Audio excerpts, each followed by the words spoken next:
नमस्कार, जय हिंद दोस्तों। स्वागत है आपका quick revision classes YouTube channel पर। आज हम बात करेंगे स्पीड टेस्ट नंबर 7 पर, जो आपका टॉपिक वाइज स्पीड टेस्ट शुरू किए गए हैं आपकी रिक्वेस्ट पर। उसमें आज का आपका टॉपिक है जीवन चक्र के दौरान पोषण के एमसीक्यू। क्लियर? आपको सिलेक्शन सीरीज आपकी लगातार चल रही है हमारे चैनल पर और आपकी तैयारी बहुत अच्छी हो चुकी है।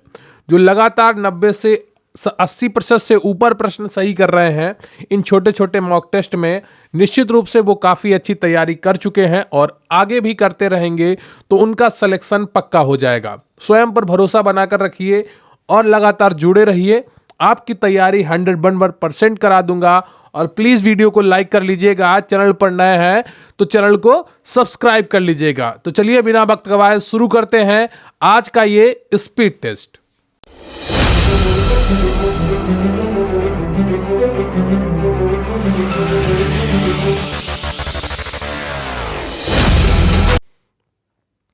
इससे पहले कि आपका मॉक टेस्ट शुरू किया जाए, मैं आपको एक छोटी सी जानकारी देना चाहूंगा कि हमारे चैनल पर प्रतिज्ञा मॉक टेस्ट बैच चल रहा है। अगर आपने सपना देखा है मुख्य सेविका भर्ती में अपना स्थान पक्का करने का, अगर आपने निश्चय किया है इस भर्ती में अपने लिए एक सीट पक्की करने का, तो जरूर जुड़िए प्रतिज्ञा मॉक टेस्ट बैच से मात्र 370 रुपए में। इसमें मिलेंगे आपको 30 से 40 मॉक टेस्ट की पीडीएफ और उनके सॉल्यूशन। हर हफ्ते आपको 3 से 4 मॉक टेस्ट कराए जाएंगे। Special quick revision PDF notes भी दिए जाएंगे हर टॉपिक्स के, जो आपकी तैयारी में बहुत ही हेल्पफुल होंगे। तो इसके अलावा भी बहुत कुछ चीजें आपको दी जाएंगी लगातार। अगर आपने प्रतिज्ञा ली है इस भर्ती में अपने लिए एक सीट बुक करने का, अगर आप चाहते हैं कि आपके अकाउंट में भी पहले महीने की सैलरी 40,000 से अधिक आए, तो जरूर जुड़िए प्रतिज्ञा मॉक टेस्ट बैच से मात्र 370 रुपए में। इससे जुड़ने के लिए आप व्हाट्सएप नंबर 94,533,66,279 पर प्रतिज्ञा लिखकर भेजिए। आपको पूरी जानकारी दे दी जाएगी, या आप डिस्क्रिप्शन बॉक्स में दिए गए लिंक को भी फॉलो कर सकते हैं, वहां से भी आप इस बैच से जुड़ सकते हैं। टेलीग्राम पर आप डायरेक्ट QRC हेल्प सर करके मैसेज करिए, वहां पर भी आपको पूरी जानकारी प्रोवाइड कर दी जाएगी। तो अगर आपने सपना देखा है, अगर आप अपनी मेहनत पर भरोसा करते हैं, अगर आप लगातार अपने लिए कुछ नया करते रहना चाहते हैं, लगातार अपनी तैयारी के साथ जुड़े रहना चाहते हैं, तो जरूर जुड़िए प्रतिज्ञा मॉक टेस्ट बैच से मात्र 370 रुपए में। व्हाट्सएप नंबर 94,533,66,279 पर प्रतिज्ञा लिखकर भेजिए। देखिए, व्हाट्सएप करिए, कॉल मत करिएगा, क्योंकि कॉल उठाने के लिए कोई उपलब्ध नहीं है। काफी कॉल्स दिन भर आते हैं, इसलिए आप व्हाट्सएप नंबर पर मैसेज करिए, आपको पूरी जानकारी प्रोवाइड कर दी जाएगी। आपका पहला प्रश्न है, पीसीएनडीटी 1994 अधिनियम और इसके संशोधनों का उद्देश्य निम्नलिखित में से परिपाटियों का प्रतिषेध करता है। तो किसका प्रतिषेध करता है ये आपको बताना है। ऑप्शन ए है आपका भारत में गर्भपात का, बी है भारत में लिंग चयन गर्भपात का, सी है बच्चे का गर्भपात करने की महिला की स्वायत्तता का, या भ्रूण का गर्भपात करने का कानूनी अधिकार। ABCD में कौन सा ऑप्शन आपका सही है ये आपको बताना है। पीसीएनडीटी 1994 अधिनियम और इसके संशोधनों का उद्देश्य निम्नलिखित में से परिपाटियों का प्रतिषेध करता है। बताइएगा कौन सा ऑप्शन आपका सही हो जाएगा, जल्दी से बताइएगा।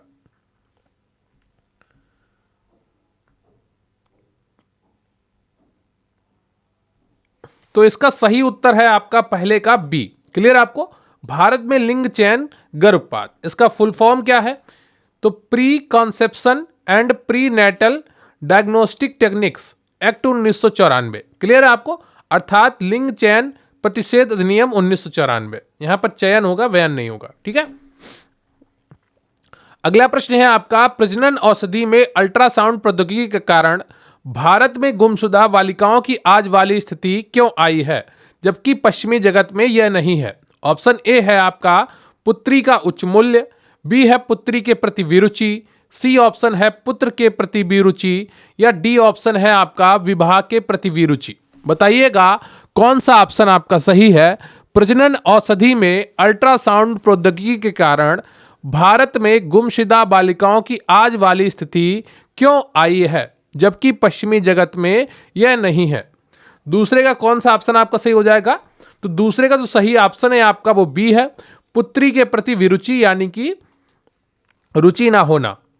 अगला प्रश्न है आपका, शिशु मृत्यु से संबंधित निम्नलिखित में से कौन कारक है। आपको 4 कूट दिए गए हैं, उनमें से कौन कौन से कूट सही हैं वो आपको पहचानने हैं। उनके आधार पर नीचे ऑप्शन दिए गए हैं। 1 से 2 प्रश्न आपको इस तरह से परीक्षा में मिल सकते हैं। तो शिशु मृत्यु से संबंधित निम्नलिखित में से कौन से कारक हैं। ऑप्शन ए है आपका जन्म के समय शिशु का कम वजन होना। 2 है अस्पताल में प्रसव सुविधा का अभाव। कूट 3 है गर्भवती माता के पोषण परक स्थिति। और चौथा कूट है आपका गर्भ निरोधी उपायों का प्रयोग। तो कौन सा कूट आपका सही है। ऑप्शन में दिया है 1 में 1, 3, 4 और सी में दिया है 2, 2, दूसरा, तीसरा और चौथा। ठीक है।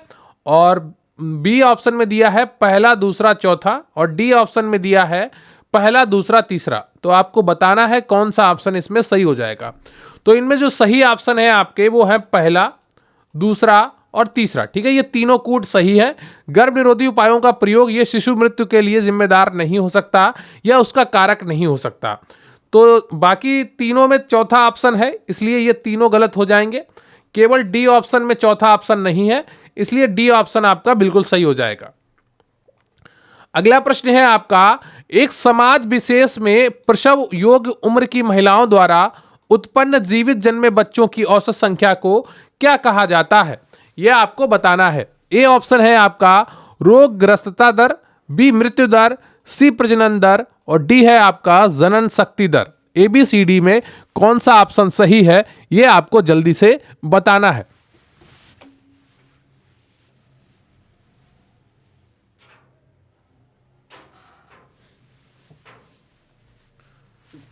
जल्दी से बताइए, चौथे का कौन सा ऑप्शन आपका सही होगा। एक समाज विशेष में प्रसव योग्य उम्र की महिलाओं द्वारा उत्पन्न जीवित जन्मे बच्चों की औसत संख्या को क्या कहा जाता है। चौथे का कौन सा ऑप्शन आपका सही हो जाएगा। चौथे का सी ऑप्शन आपका बिल्कुल सही हो जाएगा, प्रजनन दर। क्लियर आपको। अगला प्रश्न है आपका, स्त्रियों की जीवित बच्चों को जन्म देने की क्षमता को क्या कहा जाता है। प्रजननता, असतता, जनन क्षमता या अजनन क्षमता। बताइएगा। स्त्रियों के जीवित बच्चों को जन्म देने की क्षमता को क्या कहा जाता है। तो 5वें का ए ऑप्शन आपका सही है, प्रजननता कहा जाता है। क्लियर है आपको। अगला प्रश्न है आपका, प्रमुख पोषक पदार्थ है अनाज, दूध, फल या उपयुक्त सभी। बताइएगा प्रमुख पोषक पदार्थ हैं। छठे का कौन सा ऑप्शन आपका सही होगा। छठे का डी ऑप्शन आपका बिल्कुल सही हो जाएगा। अनाज भी पोषक पदार्थ है, दूध भी प्रमुख है और फल भी है। क्लियर है आपको। अगला प्रश्न है आपका, उपयोगिता के आधार पर पोषक तत्व कितने प्रकार के होते हैं। 2, 3, 4 या 5। ABCD में कौन सा ऑप्शन आपका सही है यह आपको बताना है। उपयोगिता के आधार पर पोषक तत्व कितने प्रकार के होते हैं। 7वें का कौन सा ऑप्शन आपका सही हो जाएगा। 7वें का सी ऑप्शन आपका बिल्कुल सही है, 4 प्रकार के होते हैं। क्लियर है आपको। वो कौन कौन से होते हैं, जैसे क्या हुआ, एक ऊर्जा उत्पादक होते हैं। ठीक है, इन पोषक तत्व वसा, कार्बोहाइड्रेट। ठीक है, फिर आते हैं वृद्धि एवं निर्माण संबंधी पोषक तत्व, जिसमें आता है आपका प्रोटीन। क्लियर आपको। फिर आता है आपका उपापचयी नियंत्रक पदार्थ, विटामिन, लवण, जल। फिर आता है आपका आनुवांशिक पदार्थ जिसे कहते हैं न्यूक्लियक अम्ल। क्लियर आपको। तो ये 4 प्रकार के पोषक तत्व होते हैं। अगला प्रश्न है आपका, किसका कथन है कि पोषक मनुष्य व शरीर, मनुष्य व उसके शारीरिक, सामाजिक, जैविकीय पहलुओं के बीच का संबंध है। बताइएगा किसका कथन है कि पोषक मनुष्य व उसके शारीरिक, सामाजिक, जैविकीय पहलुओं के बीच का संबंध है।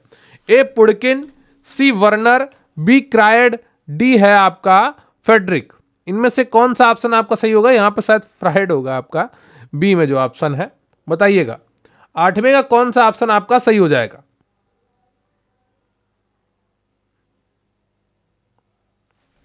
आठवें का ए ऑप्शन आपका सही है, पुडकिन। क्लियर आपको। अगला प्रश्न है आपका, पोषण की कुल कितनी मुख्य स्थितियां होती हैं। 1, 2, 3 या 4। बताइएगा ABCD में कौन सा ऑप्शन आपका सही है। पोषण की कुल कितनी मुख्य स्थितियां होती हैं। 9 का कौन सा ऑप्शन आपका सही हो जाएगा।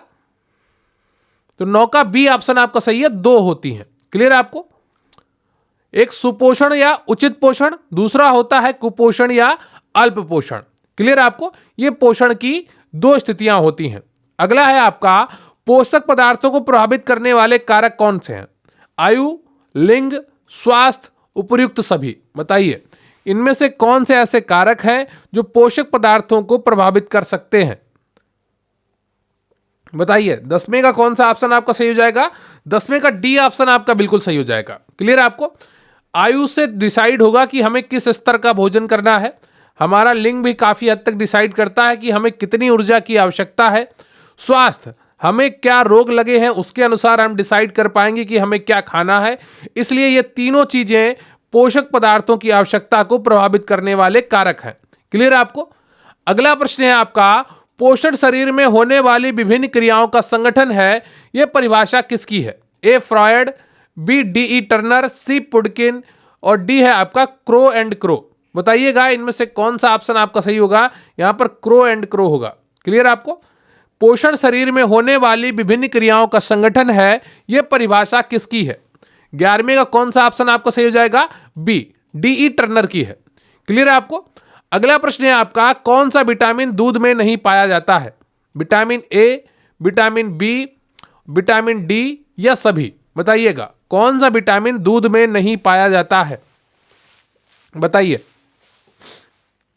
अब देखिए यहां पर आप कई लोग कहेंगे विटामिन डी दूध में पाया जाता है ना, लेकिन दूध में नहीं पाया जाता है विटामिन डी। यह हमारे शरीर में धूप की उपस्थिति में बनता है। क्लियर आपको? बहुत से लोग को कहेंगे कि विटामिन सी नहीं पाया जाता है क्योंकि विटामिन सी खट्टे पदार्थों में पाया जाता है। वो सही होगा आपका, लेकिन यहां पर विटामिन सी ऑप्शन नहीं दिया गया है। आपको सही ऑप्शन चूज करना होता है। जो 4 ऑप्शन दिए होते हैं उनमें से एक जो सबसे सही ऑप्शन हो सकता है वो आपको चुनना होता है। तो यहां पर आपका सी ऑप्शन बिल्कुल सही है। क्लियर आपको? अगला प्रश्न है आपका निम्न में से क्या दूध में नहीं पाया जाता है? अमीनो अम्ल, वसा, आयरन, कैल्शियम। बताइए निम्न में से क्या दूध में नहीं पाया जाता है? अमीनो अम्ल, वसा, आयरन, कैल्शियम। तो दूध में क्या नहीं पाया जाता है? लौह तत्व नहीं पाए जाते हैं, यानी कि आयरन नहीं पाया जाता है। सी ऑप्शन आपका बिल्कुल सही है। ठीक है, दूध में आयरन के अतिरिक्त अमीनो अम्ल, पोटेशियम, कैल्शियम व खनिज पदार्थ प्रचुर मात्रा में पाए जाते हैं। अगला प्रश्न है आपका कार्बोहाइड्रेट कितने प्रकार के होते हैं? 2, 3, 4, 5। इसको बिल्कुल रट लीजिए, यहां से आपका एक प्रश्न बन सकता है परीक्षा में। कार्बोहाइड्रेट कितने प्रकार के होते हैं यह आपको बताना है। 2, 3, 4, 5। 14वें का कौन सा ऑप्शन आपका सही हो जाएगा? 14वें का बी ऑप्शन आपका बिल्कुल सही है। 3 प्रकार के होते हैं। क्लियर है आपको? कौन कौन से? मोनोसेकेराइड जिसमें ग्लूकोज और फ्रक्टोज आता है, फिर आता है आपका डाइसेकेराइड जिसमें सुक्रोज, माल्टोज और लैक्टोज आता है, फिर आता है आपका पॉलीसेकेराइड जिसमें स्टार्च और ग्लाइकोजन आता है। क्लियर आपको? अगला प्रश्न है आपका घुलनशीलता के आधार पर विटामिन को कितने भागों में विभाजित किया गया है? 2, 3, 4, 5। बताइएगा इनमें से कौन सा ऑप्शन आपका सही है? घुलनशीलता के आधार पर विटामिन को कितने भागों में विभाजित किया गया है? 2, 3, 4, 5। ABCD में कौन सा ऑप्शन आपका सही हो जाएगा? जल्दी से बताइए। 15वें का आपका ए ऑप्शन सही है। क्लियर आपको? 2। तो विटामिन को घुलनशीलता के आधार पर 2 वर्गों में बांटा गया है। जल में घुलनशील विटामिन कौन से होते हैं? बी और सी होते हैं। क्लियर आपको? वसा में घुलनशील विटामिन कौन होते हैं? ए, डी, ई के। क्लियर आपको?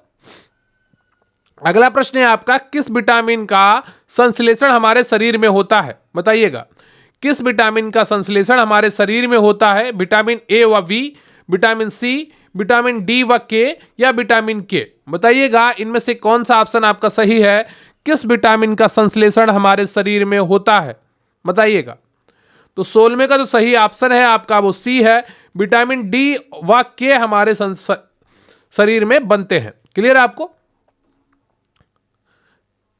विटामिन डी का स्रोत सूर्य का प्रकाश है। सूर्य के प्रकाश की उपस्थिति में यह हमारे शरीर में निर्मित होता है। अगला प्रश्न है आपका मानव शरीर के भार का कितना प्रतिशत भाग जल होता है?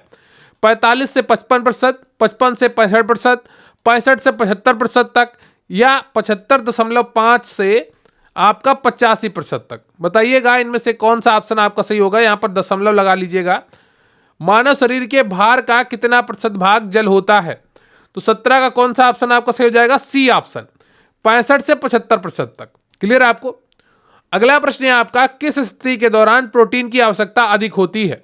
गर्भावस्था में, आराम की स्थिति में, स्तनपान के दौरान या दौड़ने के दौरान? बताइए किस स्थिति में या किस स्थिति के दौरान प्रोटीन की आवश्यकता अधिक होती है? तो 18वें का कौन सा ऑप्शन आपका सही हो जाएगा? सी, स्तनपान के दौरान। क्लियर है आपको? अगला प्रश्न है आपका, प्रोटीन की कमी से बच्चों में होने वाला रोग है। यह भी आपको बिल्कुल रट गया होगा, आप में से कोई भी ये गलत नहीं कर सकता है, कई बार आपको ये कराया गया है। ए क्वाशियोरकर, बी एनीमिया, सी रिकेट्स, डी वेरी वेरी। बताइए प्रोटीन की कमी से बच्चों में होने वाला रोग है।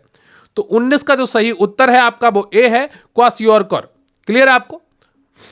अगला प्रश्न है आपका, 6 माह से कम आयु के शिशु को मां के दूध से प्राप्त होता है प्रोटीन, विटामिन, अतिरिक्त खनिज पदार्थ या उपयुक्त सभी? बताना है आपको कौन सा ऑप्शन आपका सही होगा। 6 माह से कम आयु के शिशु को मां के दूध से प्राप्त होता है। देखिए, अब दूध में लौह तत्व की कमी होती है, बाकी लगभग सब कुछ मिल जाता है। विटामिन भी लगभग सभी मिल जाते हैं, सी और डी अगर छोड़ दिए जाएं, और प्रोटीन, अतिरिक्त खनिज पदार्थ, ये सब कुछ मिल जाता है। तो 20 का आपका डी ऑप्शन बिल्कुल सही हो जाएगा। क्लियर आपको? उपयुक्त सभी। अगला प्रश्न है आपका, स्तनपान कराने वाली स्त्री को कितना कैलोरी अतिरिक्त की आवश्यकता पड़ती है? 250 कैलोरी, 350 कैलोरी, 450 कैलोरी, 550 कैलोरी? बताइएगा इनमें से कौन सा ऑप्शन आपका सही है। अब देखिए, ये प्रश्न मैंने पहले भी आपको एक बार करवाया है और वहां पर भी इसका उत्तर आपको बताया था। तो इसका सही उत्तर जो है आपका 21 का, स्तनपान कराने वाली स्त्री को कितना अतिरिक्त की कैलोरी की आवश्यकता होती है? तो उसका सही उत्तर है आपका डी, 550 कैलोरी। क्लियर है आपको?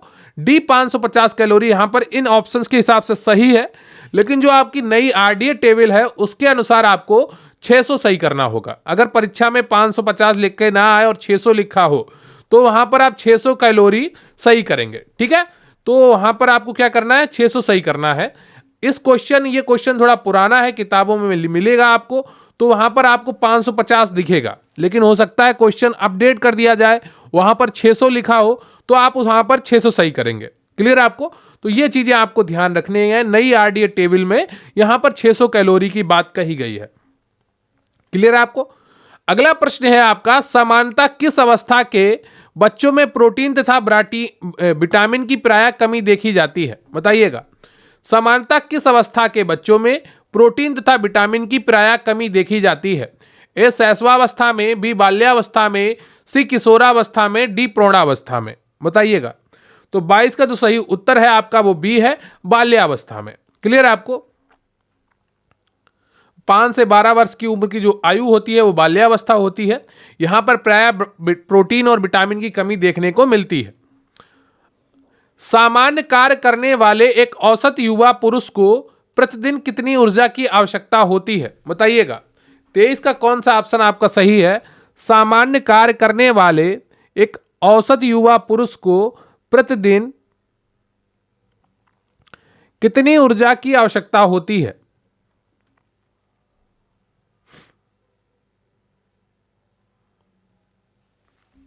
तेईस का कौन सा ऑप्शन आपका सही हो जाएगा? बी, 3000 से 3500 कैलोरी तक। क्लियर है आपको? अगला प्रश्न है आपका, आर्थिक स्थिति के अनुसार संतुलित आहार को कितने भागों में बांटा गया है? बताइएगा। आर्थिक स्थिति के अनुसार संतुलित आहार को कितने भागों में बांटा गया है? ए 2, बी 3, सी 4, डी 5? इनमें से कौन सा ऑप्शन आपका सही है ये आपको बताना है। आर्थिक स्थिति के अनुसार संतुलित आहार को कितने भागों में बांटा गया है? तो 24 का बी ऑप्शन आपका सही है, 3 भागों में बांटा गया। कौन कौन से हैं? एक तो है आपका कीमती आहार, इसमें आपका दूध, अंडा, मछली, फल, मांस इत्यादि आता है। फिर आता है आपका समतुल्य आहार, जिसमें आपका दोनों चीजें शामिल हो जाएंगी, दूध मांस कम मात्रा में तथा अनाज दाल सब्जी अधिक मात्रा में। फिर तीसरा आता है आपका अल्प सस्ता आहार, इसमें क्या आएगा? सिर्फ अनाज व दाल कम मात्रा में आएंगे। ठीक है, दालें कम मात्रा में हो जाएंगी। तो ये आपका आर्थिक आधार पर 3 आधारों में बांटा गया, 3 भागों में भोजन को बांटा गया है। ठीक है, संतुलित आहार को बांटा गया है। तो ये रहा आपका पूरा स्पीड टेस्ट नंबर 7, जिसमें आपने जीवन चक्र के दौरान पोषण से जुड़े हुए एमसीक्यू किए। उम्मीद करता हूं आपको एक एक प्रश्न समझ में आया होगा और आपने पूरी ईमानदारी के साथ ये स्पीड टेस्ट दिया होगा। तो लगातार बने रहिए और अपना अध्ययन करते रहिए, निश्चित रूप से आपका सिलेक्शन होगा। ये सकारात्मक सोच बनाकर रखिएगा और बताइएगा कमेंट बॉक्स में आज आपके कुल कितने प्रश्न सही हुए। मैं उम्मीद करता हूं आपके 20 से 21 प्रश्न कम से कम सही होने चाहिए और जो लोग 24 में 24 सही कर रहे होंगे निश्चित रूप से बहुत अच्छा रिजल्ट दे रहे हैं अपने लिए और अपनी तैयारी को। तो बहुत बहुत धन्यवाद। प्लीज वीडियो को लाइक कर लीजिएगा, चैनल पर नए हैं तो चैनल को सब्सक्राइब कर लीजिएगा और अगर प्रतिज्ञा बैच से जुड़ना चाहते हैं तो डिस्क्रिप्शन बॉक्स में आपको लिंक मिल जाएगा या स्क्रीन पर दिखाए गए व्हाट्सएप नंबर पर आप मैसेज करिए, कॉल मत करिएगा क्योंकि कॉल उठाने के लिए कोई उपलब्ध नहीं है। आपको पूरी जानकारी उपलब्ध करा दी जाएगी। तो बहुत बहुत धन्यवाद आपका। Thank you very much. जय हिंद, जय भारत।